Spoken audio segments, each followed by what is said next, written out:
भगवान की।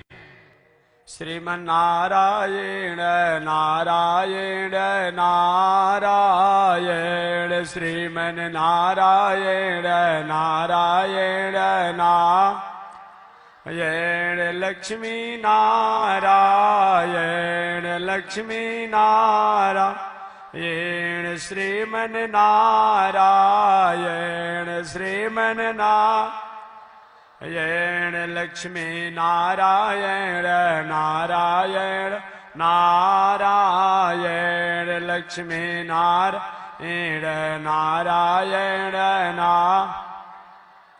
बोलिए लक्ष्मी नारायण भगवान की। अनंताचार्य कृपया वेदांत द्वयपारगम रामकृष्णांग्र सद्भक्तम विश्वक्षेण मुनिं भजे। काषायं यज्ञसूत्रं शुचिवपुषि तथा चौर्ध्वपुण्ड्रं च बाले यस्यास्ते दक्षहस्ते कलिकुमतिगिरीन्द्रेन्द्रवज्रं त्रिदण्डं संसाराग्नि प्रशान्त्यै मृतजलममलं दारुपात्रं पवित्रं श्रीविश्वक्सेन सूरे पदकमलयुगं श्रेयसे संश्रयामि। लक्ष्मीनाथ समारम्भां नाथयामुनमध्यमाम् अस्मदाचार्यपर्यन्तां वन्दे गुरुपरम्पराम्।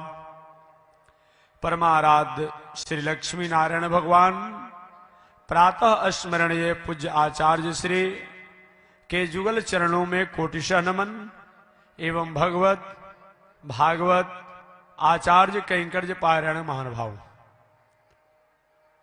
मैं पूर्व दिनों से निवेदन करते आ रहा हूं कि मानवीय सृष्टि में मानव अगर अपने उद्देश्य और लक्ष्य से कहीं हट जाता है तो मनुष्य कितना भी ऊंचाई पर चढ़ जाए, ऊंचाई को प्राप्त कर ले, मन में खिन्नता रहती है, मन में उदासी रहती है। महर्षि वेदव्यास महाराज के साथ यही हुआ। महर्षि वेदव्यास महाराज भगवान के कलावतार के रूप इस धराधाम पर आज से 6000 वर्ष पहले प्रकट हुए थे। द्वापर युग समापन की तरफ था, कलयुग प्रारंभ होने वाला था।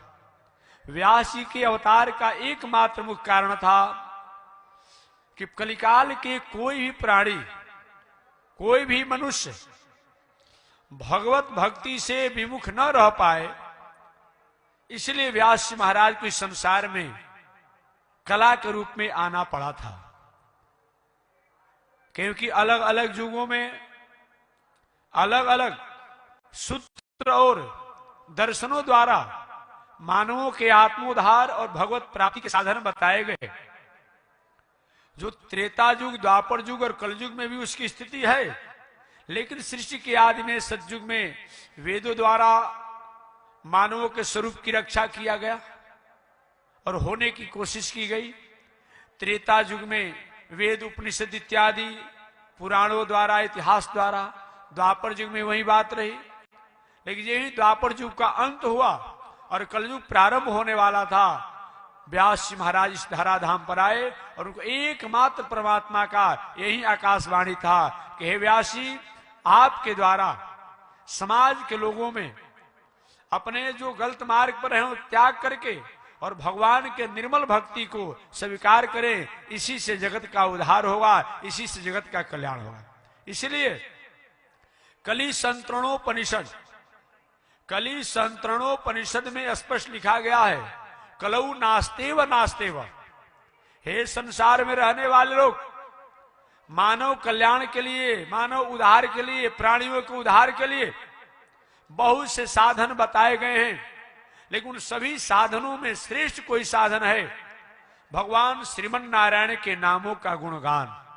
इसमें किसी प्रकार का मानक नहीं है, चाहे वह देशी हो, विदेशी हो, स्त्री हो, पुरुष हो, बालक हो, वृद्ध हो, आचार्य पास हो, नहीं पढ़ा हो, चाहे चारों वर्णों का हो या चारों वर्णों की बात छोड़ दीजिए, अगर कहीं पंचम वर्ण भी है, पंचम वर्ण माने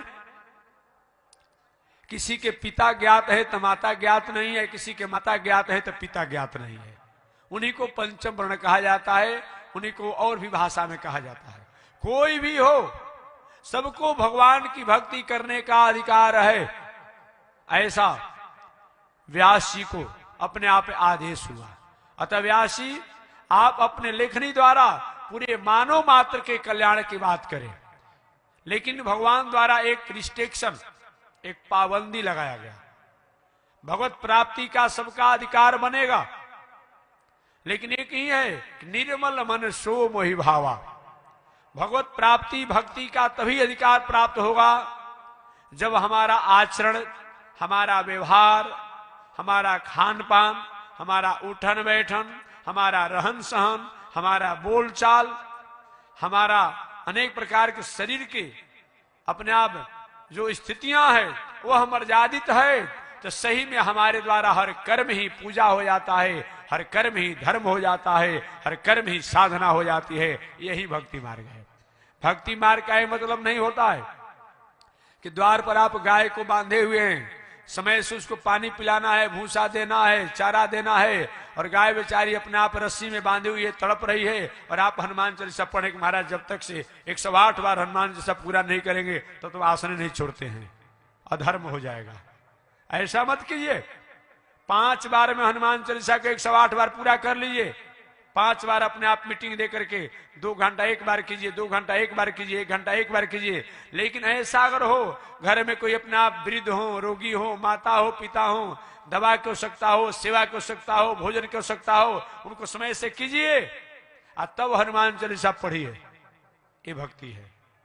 भक्ति का मतलब ये नहीं होता है कि हमारा समाज अपने आप समाप्त हो जाए, संस्कृति समाप्त हो जाए, राष्ट्र समाप्त हो जाए, राष्ट्र की अपने आप में सहिष्णुता समानता समाप्त हो जाए और हम अपने आप में भक्ति कर रहे हैं। नहीं, भक्ति होनी चाहिए, उपासना होनी चाहिए, आराधना होनी चाहिए, साधना होनी चाहिए, लेकिन सबका तात्पर्य एकमात्र यही है कि जो हमारा उम्मीद है, जो हमारा कार्य है, जो हमारा लक्ष्य है, जो हमारा उद्देश्य है, उसको त्याग नहीं करना। अब माताएं हैं, छोटे बालक हैं 2 वर्ष के, उनको समय से 8 बजे स्कूल में जाना है पढ़ने के लिए। वो माताएं पूजा अपना कम करे और उस बालक को समय से स्नान कराकर, भोजन कराकर, टिफिनकारी में भोजन दे करके स्कूल को भेज दे, वही उसका धर्म है, वही उसकी भक्ति है। और उससे अधिक समय मिले तब और काम करे। इसलिए पूछा गया है, यक्ष ने जो ऋषि से पूछा था कि इस दुनिया का सबसे बड़ा आश्चर्य क्या है, यक्ष ने जो ऋषि से पूछा था कि इस दुनिया का सबसे बड़ा आश्चर्य क्या है, तो जो ऋषि ने कहा कि इस दुनिया का सबसे बड़ा आश्चर्य है कि परमात्मा के शब्दों को, परमात्मा के वस्तु को, परमात्मा के व्यवहार को, परमात्मा के व्यवस्था को दुनिया के लोग अपने जीवन के प्रैक्टिकल में लेते हैं, लेकिन जिसके द्वारा वस्तु, व्यवहार, व्यवस्था प्राप्त हुआ है, उन्हीं परमात्मा को भूल जाते हैं, उनके संदेश को भूल जाते हैं, उनके आदेश को भूल जाते हैं। यही सबसे बड़ा आश्चर्य है। आप आए कुंभ नहाने के लिए, आपका लक्ष्य है, और कुंभ में आकर के आप पिकनिक मनाने लगे, गलती बात है कि नहीं? इस ठंडा में आप माघ में आए हैं कुंभ स्नान करने के लिए और वहां अपने आप में पिकनिक मनाने लगे, इंजॉय मनाने लगे। कुछ लोग कहते हैं कि हम कुंभ नहाने नहीं आए हैं, हम इंजॉय मनाने आ रहे हैं। इंजॉय कहीं जगह रह गया है? नहीं नहीं, ऐसा नहीं होना चाहिए। मैं निवेदन करूं, तीर्थ स्थानों में, संतों के यहाँ पवित्र अनुष्ठानों में अगर हमारे द्वारा कम भी पूजा पाठ अनुष्ठान होता है, कोई बात नहीं, लेकिन तीर्थ पूजा पाठ और धार्मिक स्थलों पर अगर हमारे द्वारा थोड़ी सी भी चूक हो जाती है, उसका बहुत बड़ा परिणाम होता है। अन्य क्षेत्रे कृतम पापम तीर्थ क्षेत्रे विनश्यति, तीर्थ क्षेत्रे कृतम पापम वज्रलेको भवति, बताया गया है। अन्य क्षेत्रे कृतम पापम, कहीं हमारे द्वारा जान अनजान में, कहीं घर परिवार, कहीं किसी प्रकार से थोड़ा सा अगर कहीं भटकाव हो गया है, कहीं कुछ गलती हो गई है, कोई चूक हो गया है, तो संत महात्मा, तीर्थ शास्त्र के आने पर, अनुपालन करने पर वो समाप्त हो जाता है। लेकिन तीर्थ, संत, महात्मा इत्यादि के पास आकर के अगर थोड़ी सी भी चूक होती है तो उसका कोई प्रायश्चित नहीं है। एकमात्र प्रायश्चित है दंड भोगना, कोई उपाय नहीं है, कोई उपाय नहीं है। मैं इसे शास्त्र कहता है अन्य क्षेत्रे कृतम पापम तीर्थ क्षेत्रे विनश्यति, और तीर्थ क्षेत्रे कृतम पापम वज्रे को भवती। वज्रे के माने क्या होता है? भोगना पड़ेगा, भोगना पड़ेगा, भोगना पड़ेगा। इसलिए तीर्थों में जाएं, लेकिन तीर्थ की मर्यादा का पालन करें। हालांकि कथा ही आता है, आप सब लोग आए हुए हैं कितने दूर से कुंभ नहाने के लिए। करते क्या लोग हैं? गंगा किनार संगम में नहाना बहुत बड़ा पुण्य लोगों की मान्यता है, हमारी भी मान्यता है। गंगा जी में स्नान करना हमारी भी मान्यता है। लेकिन कहाँ कूड़ादान बनाया गया है, कहीं शौचालय बनाया गया है, कहीं लघुशंका बनाया गया है। अब गंगा किनारा बगल में संगम है, कोई नहीं देख रहा है तो वही लघुशंका कर देंगे, वहीं पे खाना कर देंगे, वहीं अपने दातुआ मुख कर देंगे। ये कौन सा धर्म है जी? कौन सा धर्म है? इसलिए विवेक से विचार करके धर्म कीजिए। धर्म है, लेकिन धर्म में कहीं विवेकपूर्ण विचार नहीं किया जाता है तो धर्म भी हमारे लिए अधर्म हो जाता है। इसलिए धर्म का अर्थ क्या होता है? देशे काले पात्रे च, देश काल पात्र के अनुसार विवेकपूर्ण जो व्यवहार किया जाए, जो आचरण किया जाए, जो नित्य कर्म किया जाए, नैमित्तिक कर्म किया जाए, परमात्मा की भावना से भावित होकर के, उसका नाम धर्म है। केवल कर्म करना ही धर्म नहीं है। एक दिन पहले भी मैंने बताया था कि कोई बद्रीनारायण की अपने आप यात्रा में गया हो, और कोई भला आदमी अतिथि सत्कार में आवे और फ्रिज के पानी उसको पीने के दे दे, अतिथि सत्कार होगा? उसी समय से गला बैठ जाएगी। इसलिए वहां तो गर्म पानी पिलाई अपने आप में यह है। तो धर्म होना चाहिए। और वहीं कहीं अपने आप जेठ का दिन हो, रेगिस्तान की भूमि हो, और कोई व्यक्ति अपने आप क्या करे कि 100 सेंटीग्रेड पर गर्म पानी को लाकर पीने को दे दे तो अधर्म हो जाएगा, अधर्म हो जाएगा। रेगिस्तान हो, गर्मी का जेठ का महीना हो, और वो कोई 100 सेंटीग्रेड पर अपने आप खोलते हुए जल को लाकर किसी को अतिथि सत्कार के जल पीने को दे दे तो हाँ वो धर्म अधर्म हो जाएगा। और कोई बद्रीनारायण में हो अपने आप में, और उस बद्रीनारायण में कोई फ्रिज का पानी दे दे पीने के लिए, वो धर्म हो जाएगा। तो विवेकपूर्ण धर्म होना चाहिए। केवल धर्म करना ही धर्म नहीं है। एक बार एक व्यक्ति ने हमसे पूछा था, महाराज जी भक्ति का मतलब क्या होता है? मैंने कहा कि ब्रह्मोद विधि, परमात्मा, शास्त्र और आप पुरुषों ने जैसे हमें जीवन जीने का, करने का जो बताया, उसको जीवन के आचरण में उतारना, इसी का नाम भक्ति है। कभी कभी मैं हंसी के रूप में, हास्य के रूप में निवेदन करता हूं अपने कथा में, हमारी माताएं, ये दुनिया टिका हुआ है 3 देवियों की कृपा पर टिका हुआ है, ये समझ लीजिएगा। आप लोग भले अभी आ गए हैं कुंभ के अवसर पर, लेकिन आप लोग पास समय कहाँ है जी? किसी को ताश खेलने से अधिक समय नहीं है, किसी को दूसरे की निंदा करने से अधिक समय नहीं है।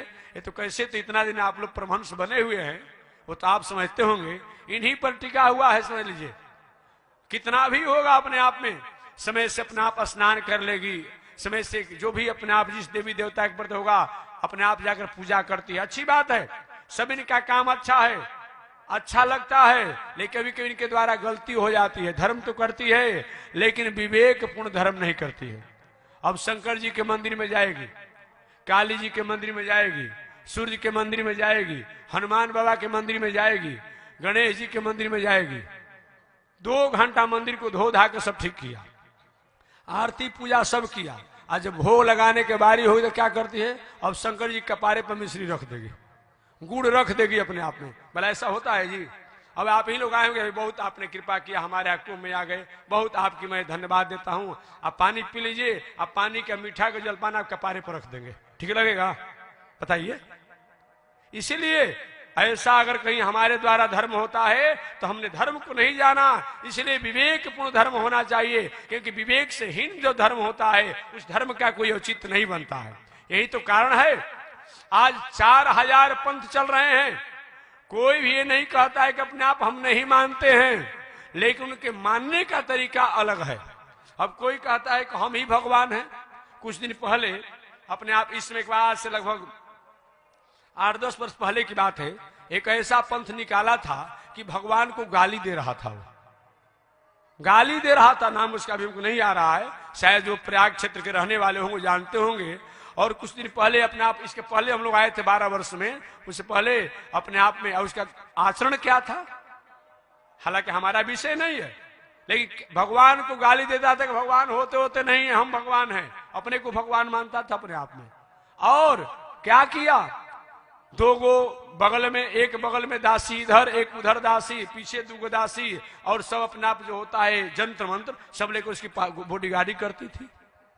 कुछ दिन पहले ही हड़िया कहीं स्थान है, वहां पर वही किसी पूर्व के कोई अपने आप किसी कारण से सभी के सभी लोगों ने अपने आप में मार दिया। ऐसा क्यों कर्म? अरे भगवान हो तो कुछ तो अपने की रक्षा कर लो। गाली देता था रामकृष्ण को अपने आप में, एक कुछ दिन पहले की बात है अपने आप में। ऐसे ऐसे अनेक पंथ है, कोई कहता है कि भगवान नहीं है, कोई कहता है कि हम ही भगवान हैं, कोई कहते भगवान तो है लेकिन भगवान का आकार नहीं है, तो कोई कहता है कि आकार है तो नाम नहीं, तो कोई कहता है कि नाम है तो आकार नहीं। फालतू सब एक बकवास की बात है। जब बता दीजिए, याद रखिएगा, जब नाम होगा तो रूप भी होगा, और जब रूप भी होगा तो कहीं न कहीं गुण भी होगा, और जब गुण होगा तो कहीं न कहीं गुण को प्रदर्शन करने के लिए, दिखाने के लिए धाम भी होगा, धाम भी होगा। और मैं बता दूं, नाम बाद में होता है, रूप पहले होता है। बात समझ लीजिए, नाम बाद में होता है, रूप पहले होता है। जब इस संसार में हम जन्म ले लेते हैं तो जन्म लेने के बाद तब किसी का नाम रखा जाता है। ये बताया गया है, एकादश से द्वादश से अहन पिता नाम कुर्जात, 11वां 12वां दिन लड़का के जन्म लेने के बाद माता पिता, अहन पिता नाम कुर्जात, पिता द्वारा बालक का नामकरण संस्कार होना चाहिए। तो पहले रूप होता है, बाद में नाम होता है, और नाम जब हो गया तो कहीं न कहीं भला बुरा गुण भी होगा। अब भला बुरा जब गुण होगा तो कहीं न कहीं उनका धाम भी होगा जो उस आचरण को किए होंगे। इसलिए हम लोग नाम, रूप, गुण, धाम, इन चारों की उपासना बताते हैं, चारों की उपासना करते हैं। एक बात और मैं बता दूं, नामोपासक भ्रम में पड़ सकते हैं लेकिन रूपोपासक भ्रम में नहीं पड़ेंगे, याद रखिएगा। नामोपासक भ्रम में पड़ सकते हैं लेकिन रूपोपासक जो है ये भ्रम में नहीं पड़ेंगे। जैसे यहीं पर राम जी नाम का 10 आदमी हो, रूप हम नहीं जानते हैं, नाम जानते हैं, तो हमने कहा कि राम जी इधर आइए। अब 10 आदमी खड़ा हो गए, 10 आदमी आ गए, और आपने रूप तो चिन्हा नहीं है, क्या करेंगे? अरे भाई आपने बुलाया तो बुलाया तो जरूर, भाई किसको बुलाया उनको पता नहीं है। अगर कहीं राम जी का रूप आप जानते होंगे या अपने आप फोटो भी है अपने आप में, तो समझिए अगर 1 लाख भी राम जी होंगे लेकिन रूप आप चिन्हते होंगे, उनका बाह पकड़, भाई जी थोड़ा सा इधर आपसे काम है, इतना महत्व है। इसलिए नाम रूप दो ईश उपाय, उन परमात्मा की प्राप्ति का नाम और रूप दोनों जो है उनकी प्राप्ति का उपाय है। नामों, हालांकि हमारे यहाँ कोई भेद नहीं है, मानसकार भी कहते हैं कि अपने आप में नाम कोई भेद नहीं है, लेकिन जो भेद मानते हैं तो मैं निवेदन करना चाहूंगा कि नामोपासक कहीं भ्रम में पड़ सकते हैं लेकिन रूपोपासक कहीं भ्रम में नहीं पड़ेंगे। इसलिए हमारे यहाँ नाम, रूप, गुण, धाम, इन चारों की अपना उपासना होती है। एक व्यक्ति ने हमसे पूछा था कि महात्मा जी ये बताइए कि इस मूर्ति की और मंदिर की क्या आवश्यकता है? जो परमात्मा all thing bright and beautiful, all creature great and small, छोटे बड़े सुनहले चमकीले, सब में जब परमात्मा की स्थिति है, परमात्मा ने ही बनाया है, तो ऐसे परमात्मा को किसी मंदिर में या मूर्ति के रूप में क्या कर देना, क्या उसकी अपने आप पदवी को, क्या उसकी प्रतिष्ठा को कमजोर करना नहीं है? कमजोर करना नहीं है। हमने कहा कि पूरे दुनिया में रहने वाला परमात्मा अगर मंदिर में या किसी मूर्ति के रूप होता है तभी उसकी प्रतिष्ठा है, तभी प्रतिष्ठा है। ऐसे न रहे तो ऐसी प्रतिष्ठा नहीं होती। जैसे देश का कोई राष्ट्राध्यक्ष हो तो देश का राष्ट्राध्यक्ष अपने आप ठीक हो, लेकिन राष्ट्राध्यक्ष का भी एक अपना बेड होता है कि नहीं होता है, कि पूरे देश में अपने आप सो जाता है? नहीं, घूमता है। कहीं न कहीं सैन्य कक्ष होता है, विश्राम कक्ष होता है, बैठने का होता है। पूरे देश का वह राष्ट्राध्यक्ष है। जैसे देश का राष्ट्राध्यक्ष होने के बाद भी उसका कहीं न कहीं अपने आप पे ठाव है, कहीं न कहीं आवास है, कहीं न कहीं वो अब कहे भाई राष्ट्राध्यक्ष हैं तो उनको अलग से एक आदमी को भोजन कराने क्या जरूरत है, पूरा दुनिया में भोजन कर सकते हैं। ऐसा होगा? आज सब लोग यहीं से पूरा दुनिया में खा लेंगे, बेचारा उपास रह जाएगा, उपास रह जाएगा। इसलिए बताया गया है जो पूरे विश्व में जिनकी सत्ता है वो मंदिर में और मूर्ति में है, तभी उनकी सही में अपने आप गरिमा है। तो उस व्यक्ति ने पूछा हमसे कि क्या इसके द्वारा मिलते हैं क्या? हमने कहा कि इस पर आपको भ्रम है क्या? अभी वर्तमान में सरकार द्वारा आधार कार्ड बनाया जा रहा है, सुन रहे हैं ना आप लोग? आप किसी ट्रेन की यात्रा करते हो, जहाज की यात्रा करते हो और अपने आप आया टिकट कंडक्टर आया, क्या भाई टिकट टिकट टिकट? अरे भले आदमी, टिकट किस बात की? हम कहते हैं कि हमने टिकट कटाया है और सब हम टिकट कटाने वाले हैं, हमको जान लो हम टिकट कटाया है, क्या आपको छोड़ देगा? छोड़ेगा? अब बताइए, आप ही की टिकट अपने आप में कटाया गया है, आप ही का फोटो जो है वो फोटो मान्य है, लेकिन आप अगर अपने से कहते हैं कि मैं ही हूं, वो मान्य नहीं है। कितना बड़ा अपने आप मूर्ति का महत्व है जी, कितना बड़ा फोटो का महत्व है जी। सम डायरेक्ट जो हमारा स्वरूप है वह मान्य नहीं है, लेकिन एक वो उसमें भी मान्यता प्राप्त है। अगर अपने से कहीं आधार कार्ड बना लेंगे वो भी मान्य नहीं होगा। तो इसीलिए अगर पूजा साधना बताया गया है, अपने मनमाने ढंग से कोई साधना आराधना के तरीका बताएंगे वो मान्य नहीं होगा। जो आर्ष ऋषियों ने, आर्ष अपने आचार्यों ने वेदों में जो मुहर लगाया गया है उसकी मान्यता अनुसार अगर हम करते हैं तो वही मान्य होगा। नहीं तो कोई व्यक्ति अपने आप में, एक व्यक्ति ने पूछा कि हरि के जाने से हरि के होई, हरि इसका मतलब क्या होता है भाई? हरि के जाने से हरि के होई ना कि हरि हो जाएगा है? हरि के जाने से हरि हो क्या होगा? हरि नहीं हो जाएगा। अब मैं निवेदन करना चाहूं, डीएम की बहाली करने वाले जो अपने आप एक होता है ना कमेटी, तो डीएम की बहाली कर दिया गया। डीएम साहब डीएम पद पर है और उनको मान्यता प्राप्त नहीं हो कि हम भी तो डीएम आईएएस हो गए और वो डीएम को बहाली करने लगेंगे सब लोग। जिसको मान्यता प्राप्त है, कमीशन है, वही बहाली करेगा। भले आप डीएम बन गए, आईएएस बन गए हैं, ठीक वही बात है अपने आप बताया गया है। जो शास्त्र आप पुरुषों ने, ऋषियों ने जो हमें अपने आप निर्णय बताया है वही धर्म है, और उससे हट करके सभी लोग मनमाने ढंग से जो पंथ और मार्ग निकालेंगे वह पंथ न होगा न मार्ग होगा। उनकी वाणी की अपने आप में बताया गया है वाग विलास है, वह धर्म नहीं है, वह धर्म नहीं है, वह दर्शन भी नहीं है। उनकी वाणी का वाग विलास है, उनकी बुद्धि का वाग विलास है, उनकी व्यवहार का वाग विलास है, उनकी चतुराई का वाग विलास है। न वो कोई धर्म है, न कोई पंथ है, न कोई कुछ नहीं है, ये बताया गया है। इसलिए मूर्ति का बहुत बड़ा महत्व है। ऐसा विचार करते हुए इस निष्कंठ का पंथा यत्र संपूजते हरि।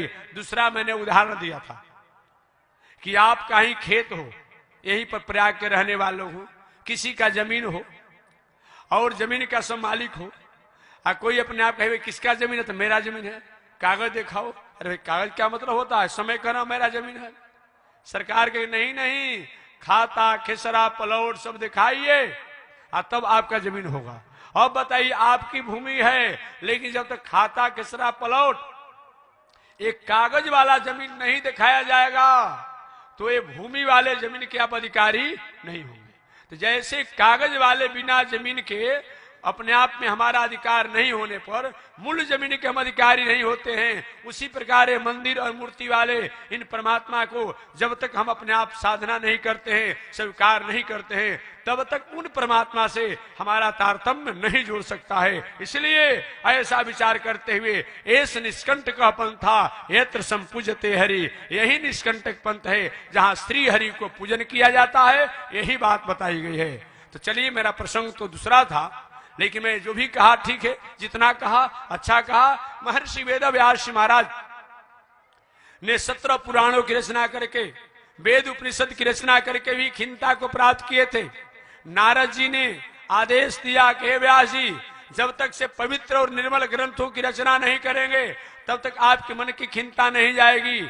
और नारद जी ने व्यास जी को विश्वास दिया, संतावना दिया, और संतावना देते हुए नारद जी का, व्यास जी सुनिए, महापुरुष को यह कर्तव्य होता है कि जब तक श्वास रहे, प्राण रहे, तब तक अपने विवेकपूर्ण पुरुषार्थ का त्याग नहीं करना चाहिए। विवेकपूर्ण पुरुषार्थ का फल होता है, वह व्यक्ति का पुरुषार्थ अंतिम सोपान का अधिकारी होता है। इसलिए विवेकपूर्ण पुरुषार्थ करना चाहिए। और नारद जी ने कहा, व्यास सुनिए, मेरे आज विवेकपूर्ण पुरुषार्थ का फल है कि गंधर्व का बेटा जो है आज देवर्षि नारद बना हुआ है। व्यास जी ने पूछा, बाबा इस घटना को विस्तार से बता दीजिए, कैसे आप गंधर्व के पुत्र थे, कैसे आप अपने आप दासी पुत्र हुए और कैसे देवर्षि बने। तो इसकी चर्चा कल मैं करूंगा, क्योंकि मेरा समय बहुत कम बोलने का है।